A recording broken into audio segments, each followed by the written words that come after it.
All right, good morning, everyone, and welcome to session one, The Role of Leadership in a Pandemic, by Alex and Anyra. My name is Georgia, and I will be moderating this session. Before we start, we're going to go over some logistical information with Zoom. So first, we ask that you change your Zoom name just so it has your first name. In terms of recording, please note the session is being recorded, and we're also live streaming it on Facebook. So if you don't consent to this, please leave this meeting. We kindly ask that you mute yourself when you're not speaking so we can minimize distractions.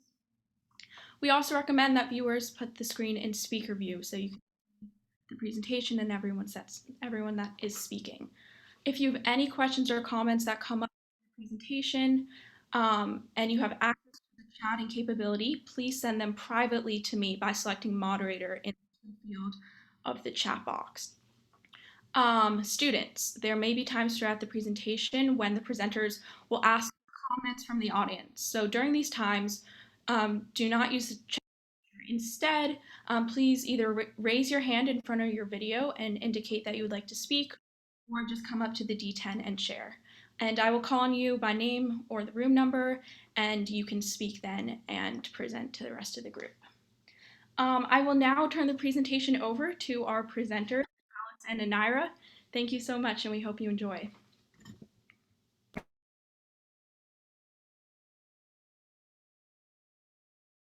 Hi, everyone. Good morning. My name is Alex. And my name is Anyra.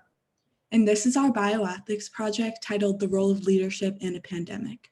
We will be exploring the ethics regarding the obligations of health organizations in developed countries to citizens on a global scale. This is the intersection of our two topics which we've researched this whole year.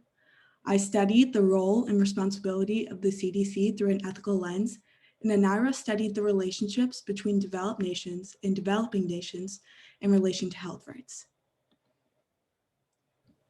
So before we go into our topic, when talking about health rights and health justice, we find it important to really preface that we're working off of the assumption that all of us engaging in this conversation and this workshop here today want to protect and improve health rights and provide justice, both locally and globally, because we all have an obligation to ensure health rights just as citizens and as human beings.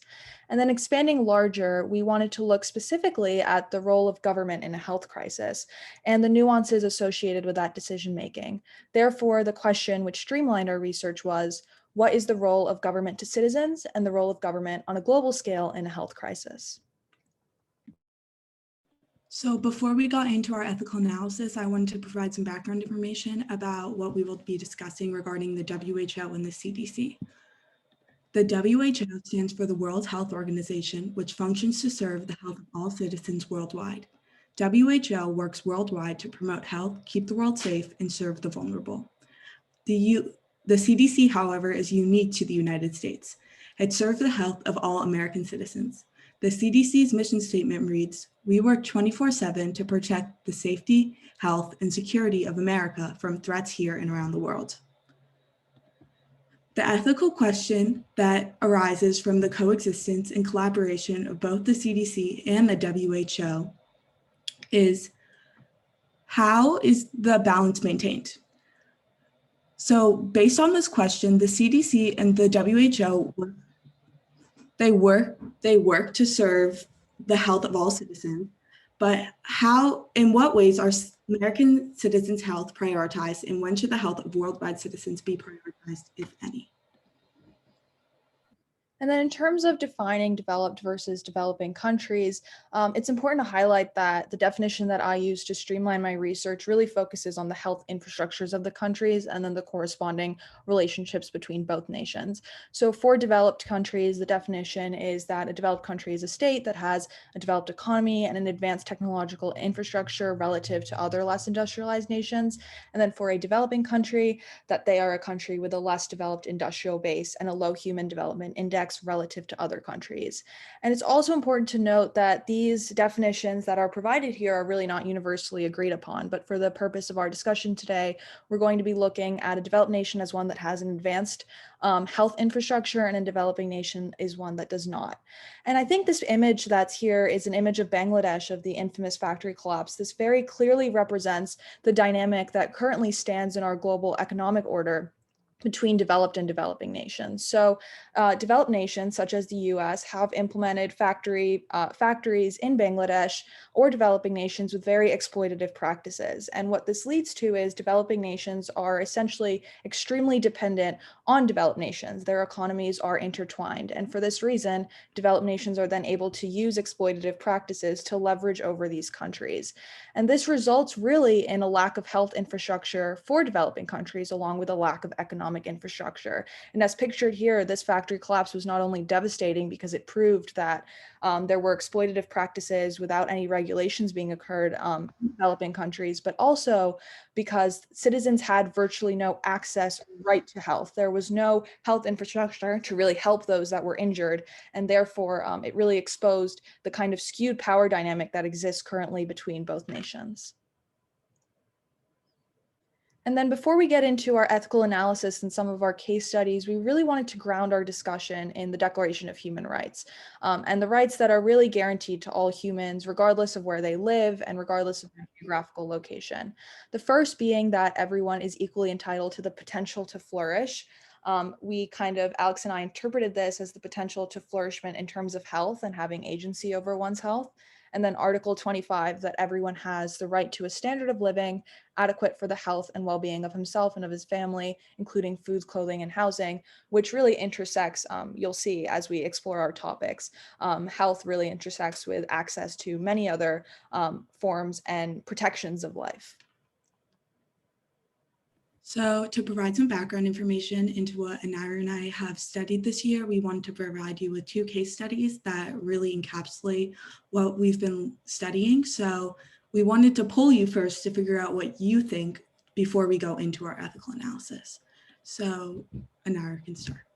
Yeah, so this is the first poll. You can scan it using your phone, and then you should be taken to a link to ask with the question asking regarding new variances in COVID-19. So if a new variant is to emerge, do you think it is ethical for the CDC, in terms of looking locally at the United States, to withhold information from the citizens if they are to be discovered, in terms of looking at their role in the government? And I will let you guys know the results, and then we'll have a little bit of a discussion. I'll give you some time to answer.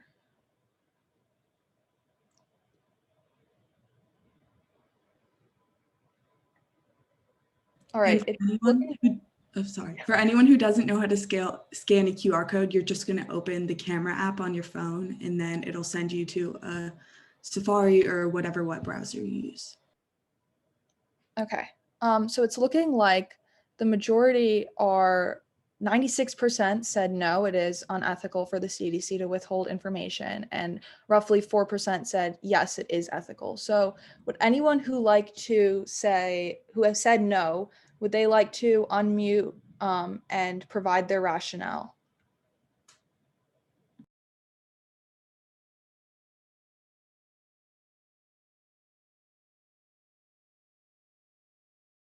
Or on the flip side, if anyone said yes, does anyone want to share their reasoning for that? I said yes. I indicated yes because I feel that there is a role for the CDC to withhold information if it's going to cause a public panic, or if there's incomplete information, and there may be larger issues like the security of the country, which may require the withholding of information. Thank you so much. And that's definitely something, the point you brought up about distrust and public panic is definitely something that Alex is going to later expand on in her topic. So next we have another poll, if you could scan that. And this relates to my case study regarding the Ebola epidemic. So during the Ebola epidemic, many Americans in West Africa were airlifted out and treated with experimental therapies that those in West Africa did not receive. And the question asks if it was ethical for America to do this and to take Americans out. It's really a question of national autonomy and whether or not that should affect the ethics of a situation.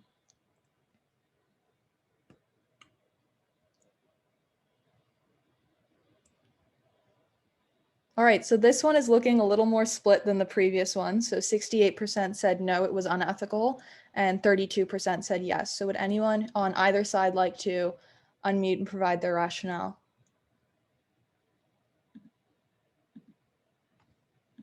So there's no right or wrong answer to this. So if anyone's scared that they're going to be wrong, it's everyone's opinion is valid and there's reasoning for every point of view.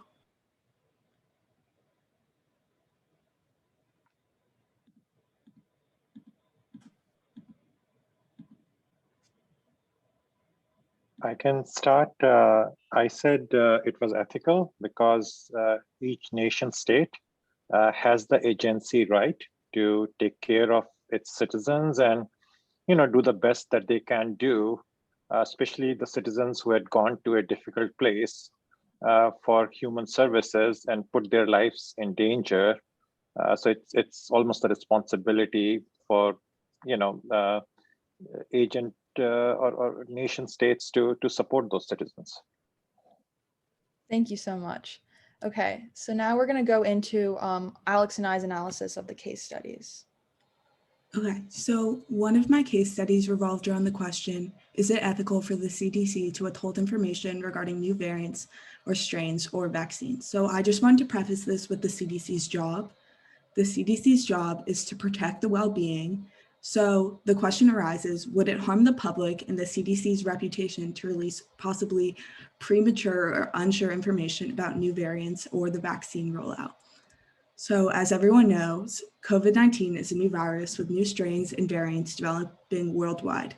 The only thing every health organization and citizen worldwide can hold true is that they are still figuring things out as they come their way. There is no way for the CDC to get information of something before it occurs. So what should be the timeline in which information is relayed to the public in a timely yet safe manner? I believe the CDC should be primarily concerned first about the health and safety of the citizens of the United States. To prevent the spread of new strains and to vaccinate as many people as possible is the main goal. So why is this an ethical issue? So the CDC could be concerned about their credibility if they release information prematurely. If it was later found to be completely untrue, then members of the United States could lose trust in the CDC and possibly other government agencies. The release of partial information or miscommunication to the American citizens regarding vital information could create mass panic. With only partial information, many citizens could jump to very dangerous conclusions that could cause other citizens to become panicked or frightened for their own safety. In contrast, if the CDC did not release any information to the public, many citizens would find misinformation or become angry with the lack of any transparency whatsoever, and the CDC's reputation could also be at risk in this situation.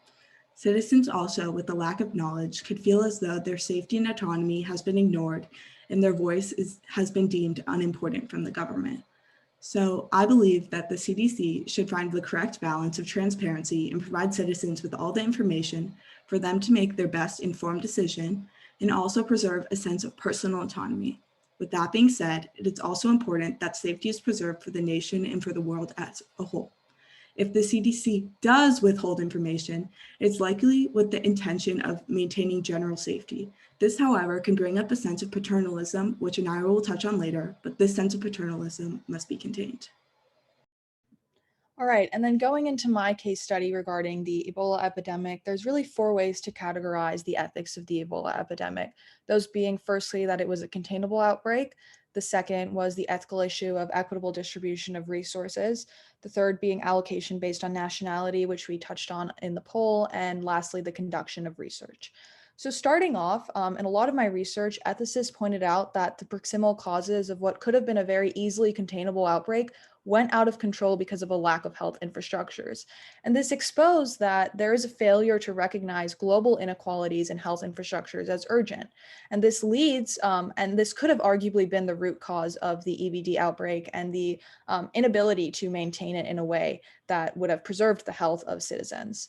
Next, there was the issue of equitable distribution of resources and whether or not there should have been a risk to healthcare workers globally. So what I mean by this is there were many humanitarian organizations which came in during the crisis to help and aid. However, the need for them really outstripped their ability to respond effectively. And this raised the question of how should resources in terms of healthcare workers be allocated? And should there have been a risk to those in nations and countries outside of West Africa, and whether or not they had a heightened obligation to work towards that distribution of resources? Then there was the issue of allocation based on nationality, which during the crisis, many Americans were airlifted out of West Africa and treated with many experimental therapies, which those in West Africa did not receive. And those who were dying did not get the opportunity to receive. And it really raises the question of ethical standards of nationality. And I think many parallels can be drawn to our COVID pandemic in terms of seeing which countries have access to vaccines, which countries have the higher buying power in order to ensure that they can get a certain amount of vaccines for their citizens, and whether or not that poses a threat if you're looking at allocation based on nationality in terms of being a global citizen and having a global mindset.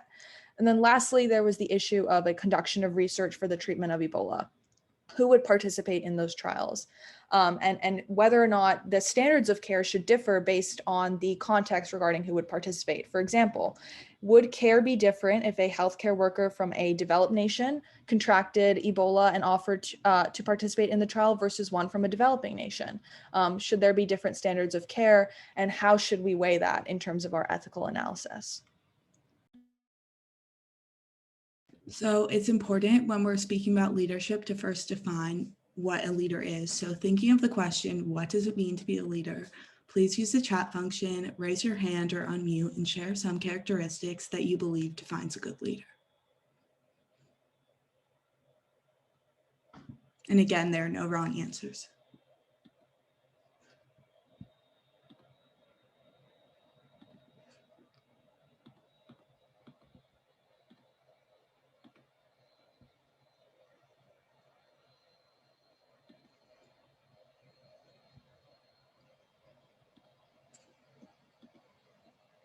Okay, I go, got Alex. the value of integrity. So I think that's really important when we're talking about leadership.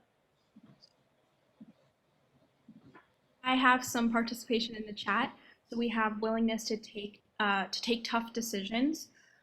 We have compromise and empathy are some of the qualities that come to mind first. And then we also have decisiveness. Oh, and humility. Well, thank you everyone for your participation. I definitely agree with all of those characteristics.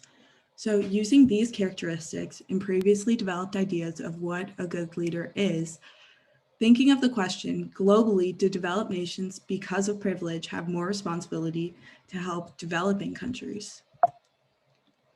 So through our ethical analysis, Anyra and I both believe that developed nations have a responsibility to help developing countries. Using the values of safety and justice in relation to the importance of being a global citizen, every human, regardless of nationality, is entitled to safe and affordable healthcare. And to preserve worldwide health, it is important not to have a nationalistic lens. With this applicable knowledge, we can also look at locally, do health organizations, because of knowledge, have more responsibility to its citizens?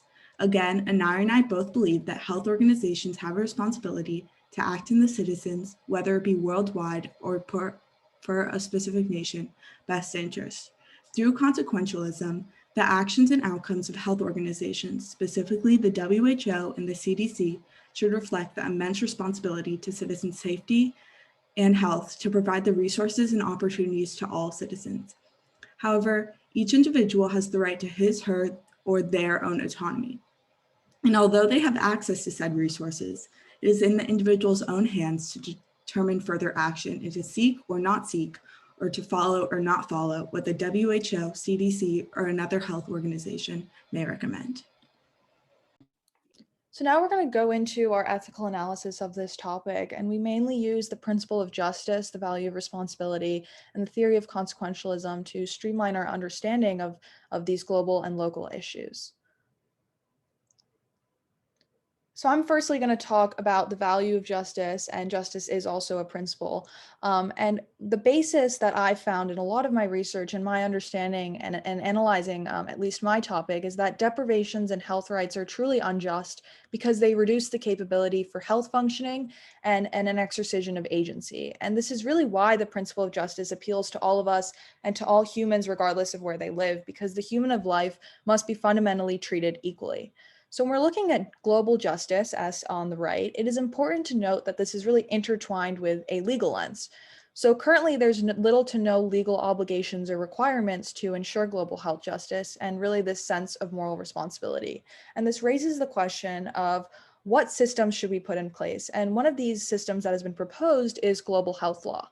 However, this raises a lot of ethical dilemmas of would this be feasible given national autonomy and sovereignty? And would one national governance law even be plausible with the systems that we have in place today? And additionally, when you're looking at global justice and how should we protect the health rights of citizens, the WHO really can take an active role in ensuring global health justice. They can either guideline health rights and protect them and encourage developed nations to aid in the development of health infrastructures for developing nations. Furthermore, justice really implies that these resources should be available to all on an equal basis. So thus, developing nations will really need actually more resources in comparison to others in order to combat with their lack of infrastructures. And then going off of this idea of allocation of resources, we must recognize that justice really isn't as simple as an allocation of resources when we're looking at distributive justice and the question of shared resources and information in a pandemic. And as the question here states, justice would imply that all would have the same resources in order to ensure a just and equitable society. However, this really prevails to ignore that not all countries have the same access to resources which allow them to utilize this information. So we might often just shift obligation towards giving developing countries medical treatments or vaccines, but ensuring access to these vaccines or these resources is of limited use if they don't have efficient systems in place to ensure an efficient distribution. For example, giving 100 vaccines to a developing nation which may not have the amount of nurses and the health infrastructure needed to deliver that to that citizens could lead to actually a precedent of those vaccines not being utilized and the rights of those citizens even further being diminished. So due to this, there's really a heightened need for justice and health infrastructures to be achieved, as these are issues that undermine the effectiveness of any treatment. And thus, distributive justice and shared resources is really only effective when all countries are on the same basis of health infrastructures.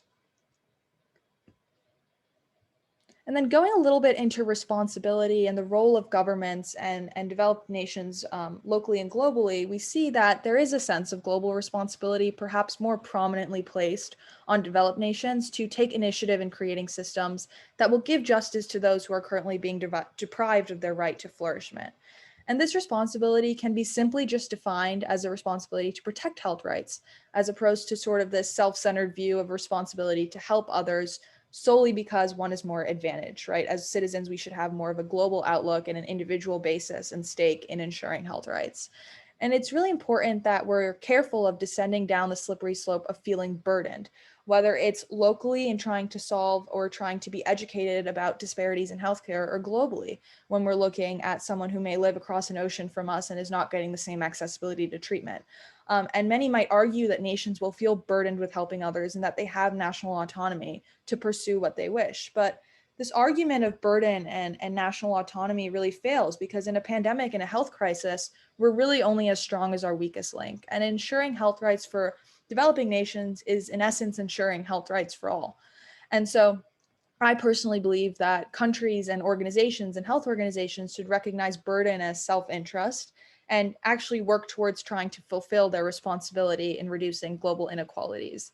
And one way to implement this justice in the form of responsibility is through the concept of shared responsibility, which necessitates collaboration and the sharing of information. So whether that be locally with the CDC, you can see that responsibility can be placed on them to share information within their sectors and to consult others in order for a more holistic understanding to arise in the benefit of the citizens, and then globally with making sure that all countries have some sort of same basis of information to work off of. So I'm going to build off the value of responsibility. So I think it's also important to look through the value of responsibility at the question, are health care organizations more responsible for providing complete transparency or promoting a sense of safety? And how do we weigh both of these in an effort to strike the right balance? So please raise your hand, unmute, or turn to your neighbor and share what you think.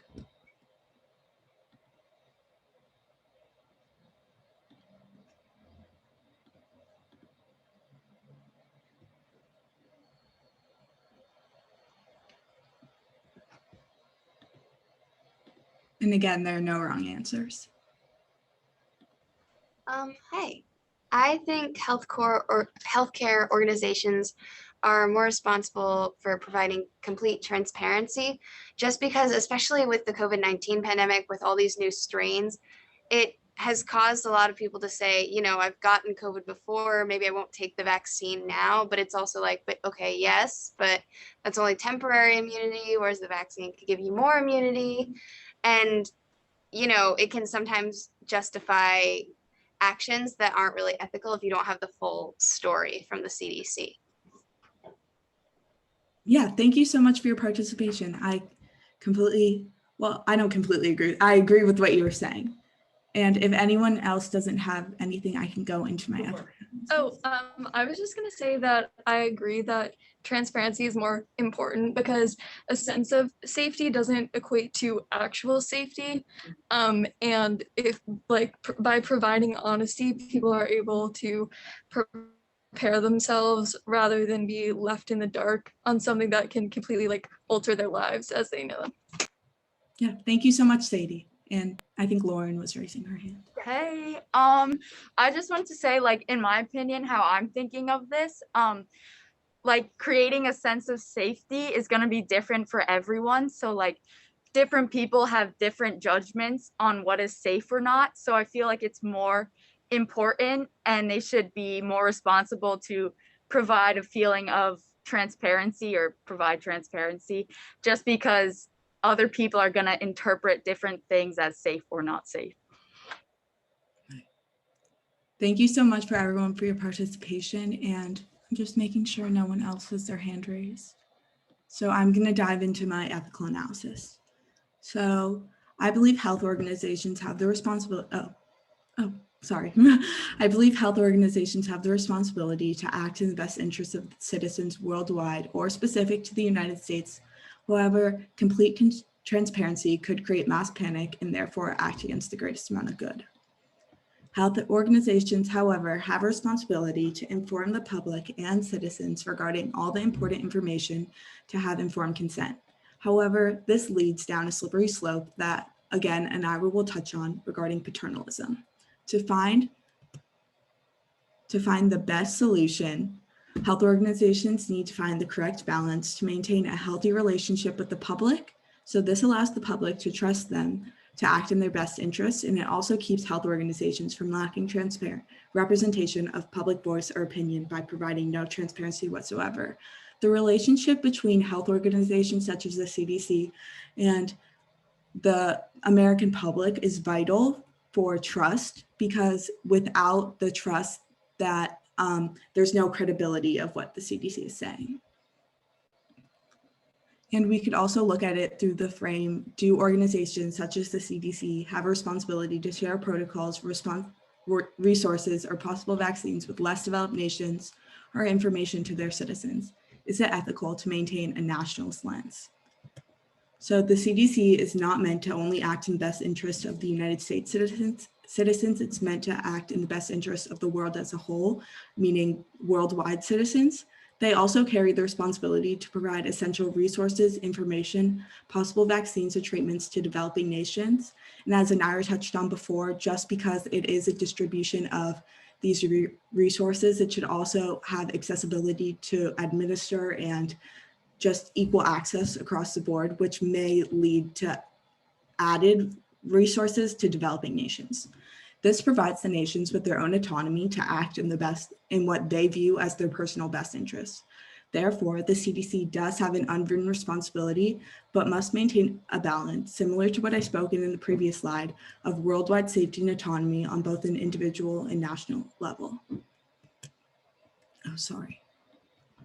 So I'm going to be looking through this through the ethical lens of consequentialism. Consequentialism is an ethical theory which we studied in bioethics class in depth. It determines the ethicality of actions based off their consequences, not based off their intentions. So it is also necessary to recognize the privilege that health organizations such as the CDC have regarding access to resources, the ability to research, and having a platform and to be viewed as a trustworthy information source. However, it is also important to preface that everyone is still learning as they go through this pandemic together, and the only way to overcome mass tragedy is to work together. And as Anyra said before, we are only as strong as our weakest link. But it is also necessary to consider the factor of the reputation of the CDC. The CDC, if they lack transparency or provide misinformation, is at risk for citizen distrust, which again could lead to mass hysteria if they continue. Additionally, the CDC has to hold themselves accountable for the power they maintain. Not providing enough information could lead to the notion that the CDC or another government agency is not a good leader and is not holding themselves accountable to share this information with the public. It is also necessary to recognize the precedent of inequity and injustice in all health organizations worldwide and in the United States. If actions are taken in an effort to try to not set a precedent of inequity and injustice in a system that already has that precedent, would it be equal? So next, as Alex has touched on, I'm going to look at the subfacet of consequentialism that we really want to acknowledge in this discussion, which is paternalism.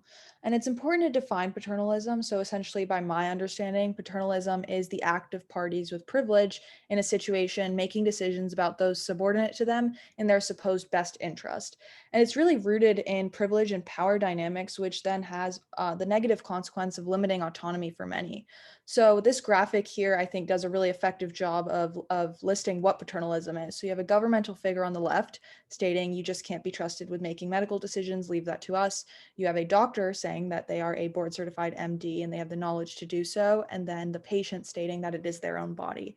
So what this encompasses is that in many of the systems, unfortunately, that are present today, paternalism is extremely present. We have situations or we have entities which often act in the supposed best interest of the people. But what this does is really limits one's own autonomy to make decisions about their own safety and their own health.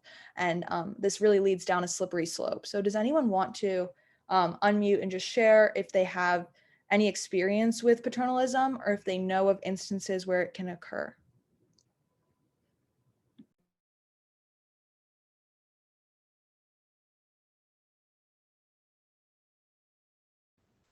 It occurs in like the white man's burden that we learned about in history that's like rooted in paternalism. Thank you so much. Yeah, I think that's definitely a really important concept, and that really directly relates to the dynamic we see now between developed and developing nations in terms of looking at colonialism and expansion.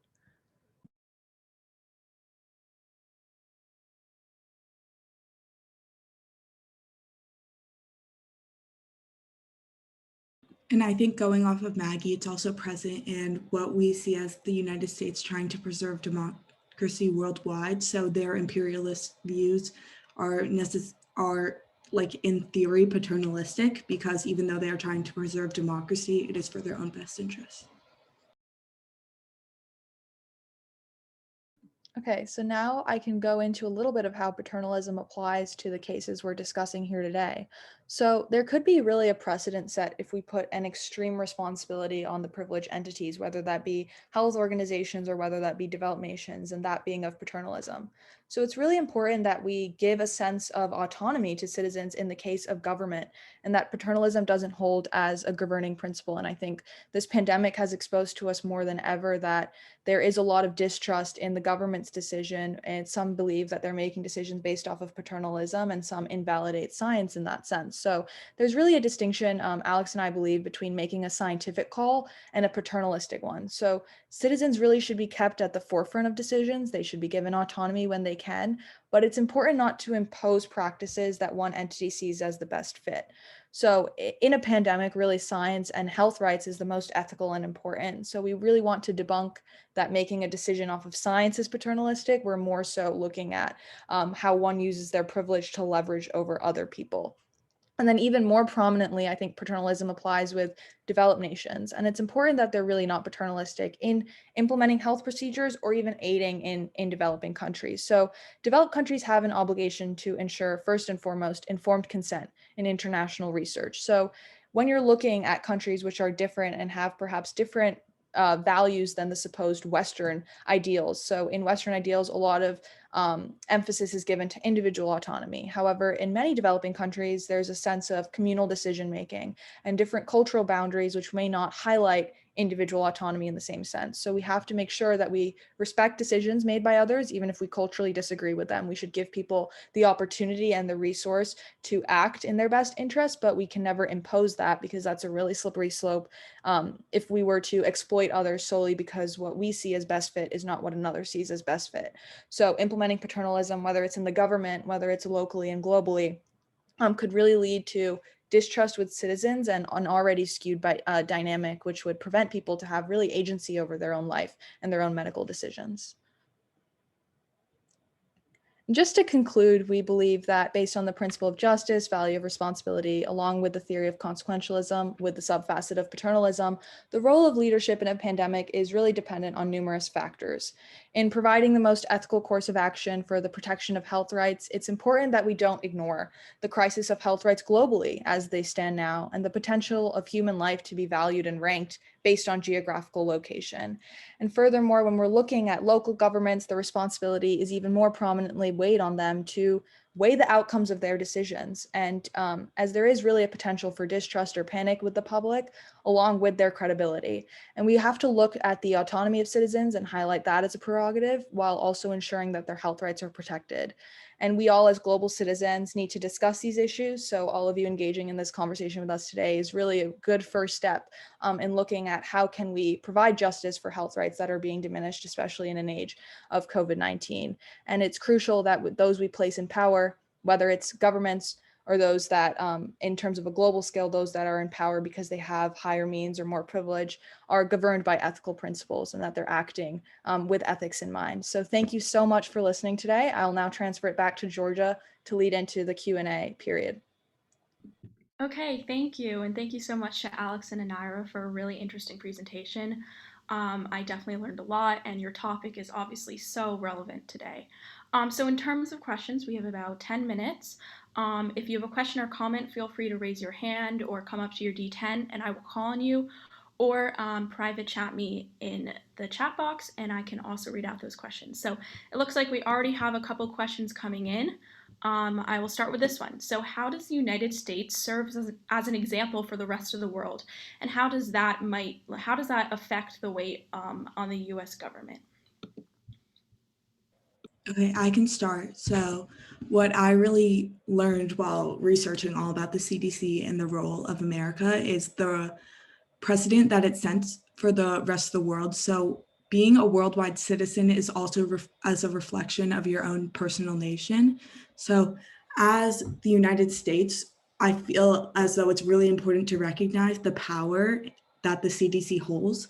So it is also important to recognize that the United States is, because of its unwritten responsibility to developing nations, should be able to share the resources or information to developing nations. And I think Anyra can more develop on that idea. Yeah, I definitely think the United States serves as a pillar, for example, in any given response for a pandemic. We have been placed in a position of power as a developed nation. And I think the world generally does look to see how we respond in an age of crisis. And for that reason, I think it's actually even more important that the US as this figure governs by ethical principles, because And I think that may be an undue burden on them that they are being watched by everyone. But if they are to set a precedent of acting unethically or not adhering to the pillar of justice, I think that could have a trickle down effect in terms of influencing many other nations as well.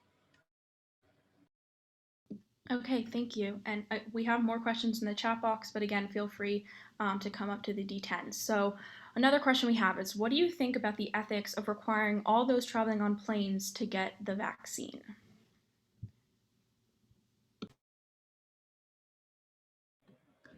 So when I first read that question, what I first thought of was personal autonomy. So I know many who do not believe in the vaccine believe that it is their own personal autonomy to decide what is right for their body, and that a government could not necessarily enforce someone to get a vaccine. However, many colleges are requiring students who are coming back to campus to get vaccines. So I feel as though there's a responsibility as a worldwide citizen to do everything in your power to keep the world safe, especially during a crisis like a pandemic that we are in now. So it is the responsibility of your own individual person to act in the best interest of the whole world and not just your personal autonomy. And I also think many might say that traveling is a privilege in and of itself. And so if you have the privilege to travel, then therefore you should take the added measures, whether that be getting a vaccine to ensure the safety of the citizens of the nation to which you are traveling. And I think that is a very valid argument, ethical argument when you're looking at this case. But I think that also ignores, I guess, the nuances of people who have to travel for their jobs and who may have to travel overseas to see their family members, and those which are not really they're not really privileged and individual decisions. Those are requirements. And how do we really manage individual autonomy in forcing someone to get a vaccine, or should we rather prevail that autonomy? Because I know in a lot of actually developing countries, there is a sense that of cultural norms which actually oppose the vaccine. So would those members then not be able to travel to the US or any other developed nations if we were to impose that? Okay, we have D10 number 113. They have their hand up. So my question is, do you think that the sense of responsibility that developed nations hold can be clouded or paired with a sense of superiority? I think that's a really good question. I think that was one of the things I struggled with in my research. Is off the bat, there is already this power dynamic that developed nations have. And I think a lot of what came up was that the US or developed nations have a sense of superiority complex. I think that dates back to times of colonialism in which they felt they had the right to go expand and colonize many nations simply because they were superior. And I think it's important when we're looking at health rights that there's a distinction between an obligation to ensure health rights and to value human life equally, and then a separate self-interest of developed nations who think they are superior and going in because they feel that they have the right solution. I think it would be hard for us to talk about health rights, which are such fundamental aspects of being a human being and how your life is valued and whether or not you can pursue life, if we were to go down a superiority complex. So while I do believe it's an important thing to acknowledge, I think that when we're looking at health rights, it more so pertains to developed nations having an obligation because they have the infrastructures to provide for their citizens, making sure that globally we don't set a precedent that someone's life in another country because they don't have the health infrastructure is valued less. Yeah, Anyra really just took the words out of my brain. That's exactly what I was going to say. But I also think what we touched upon before is that every human, regardless of your nation or regardless of any identifier, should have equal access to safe and affordable healthcare. And I feel like that is really conflicted with the sense of superiority from a lot of different developed nations, which many would not like it to be a reality, but it is a reality. And I think it's also important to recognize that. Okay, D10 number 231, you can go.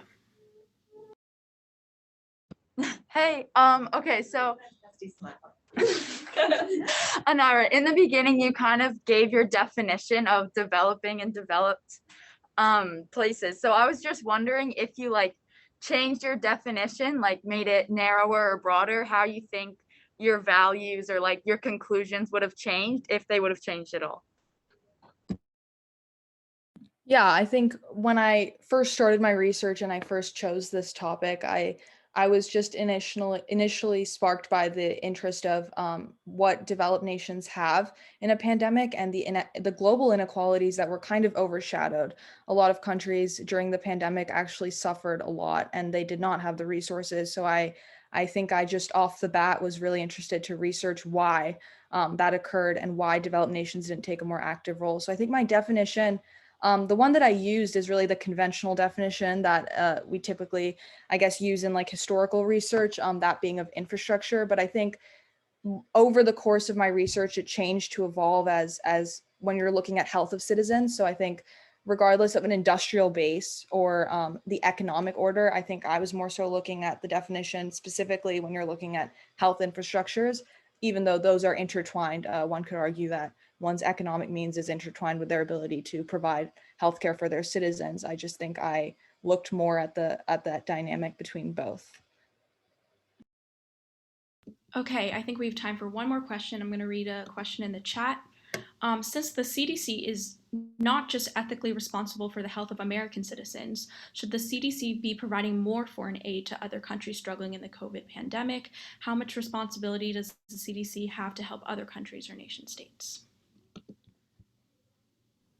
So, although we may not like it, the CDC has recently had more of a focus on the United States citizens.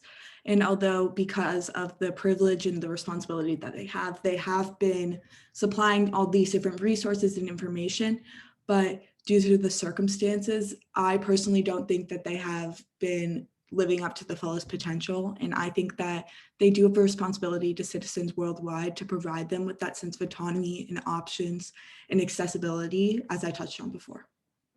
Yeah, and I think that obligation can be extended. We're seeing that actually 86% of vaccines, I believe, went to high and middle income countries, with only 0.1% of vaccines going to low income countries. So whether it's the CDC or health organizations of developed nations looking at their buying power and seeing that perhaps we are limiting the ability for other countries to get the vaccine, perhaps we're gaining an abundance of it, and then sort of diminishing the right of these countries, I think they have an obligation worldwide in a pandemic. Even if you solve the root of COVID-19 within your own country, if that COVID-19 exists in another country, it's going to round back to your own just because of the globalized nature of our society as it stands now. So it's just really important that we don't just solely pertain a responsibility to one's own citizens, although that is their primary obligation. We also look globally.